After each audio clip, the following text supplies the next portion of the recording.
Ésaïe, chapitre 59.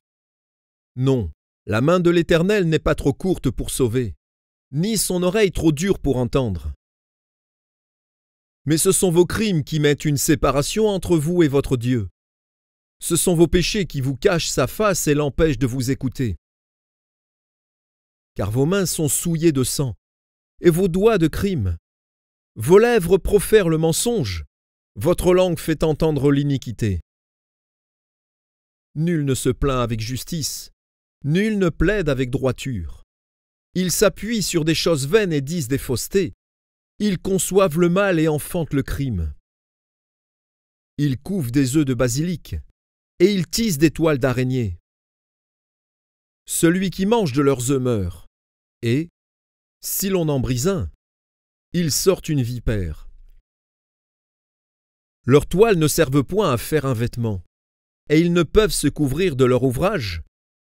Leurs œuvres sont des œuvres d'iniquité, et les actes de violence sont dans leurs mains. Leurs pieds courent au mal, et ils ont hâte de répandre le sang innocent. Leurs pensées sont des pensées d'iniquité, le ravage et la ruine sont sur leur route. Ils ne connaissent pas le chemin de la paix, et il n'y a point de justice dans leur voie. Ils prennent des sentiers détournés. Quiconque y marche ne connaît point la paix. C'est pourquoi l'arrêt de délivrance est loin de nous, et le salut ne nous atteint pas. Nous attendons la lumière, et voici les ténèbres. La clarté, et nous marchons dans l'obscurité. Nous tâtonnons comme des aveugles le long d'un mur. Nous tâtonnons comme ceux qui n'ont point Dieu. Nous chancelons à midi comme de nuit. Au milieu de l'abondance, nous ressemblons à des morts. Nous grondons tous comme des ours. Nous gémissons comme des colombes. Nous attendons la délivrance, et elle n'est pas là. Le salut, et il est loin de nous.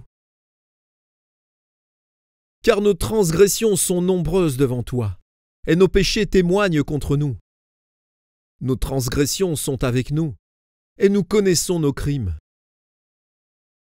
Nous avons été coupables et infidèles envers l'Éternel. Nous avons abandonné notre Dieu. Nous avons proféré la violence et la révolte, conçu et médité dans le cœur des paroles de mensonge. Et la délivrance s'est retirée, et le salut se tient éloigné. Car la vérité trébuche sur la place publique, et la droiture ne peut approcher. La vérité a disparu, et celui qui s'éloigne du mal est dépouillé.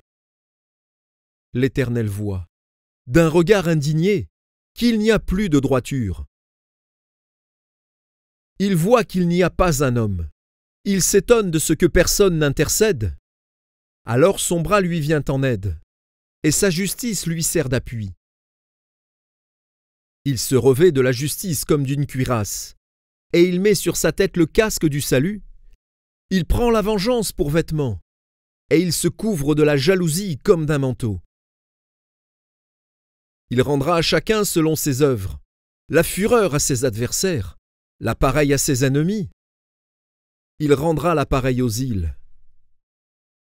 On craindra le nom de l'Éternel depuis l'Occident, et sa gloire depuis le soleil levant. Quand l'ennemi viendra comme un fleuve, l'Esprit de l'Éternel le mettra en fuite. Un Rédempteur viendra pour Sion, pour ceux de Jacob qui se convertiront de leurs péchés, dit l'Éternel. Voici mon alliance avec eux, dit l'Éternel, mon esprit qui repose sur toi. Et mes paroles que j'ai mises dans ta bouche ne se retireront point de ta bouche, ni de la bouche de tes enfants, ni de la bouche des enfants de tes enfants, dit l'Éternel, dès maintenant et à jamais.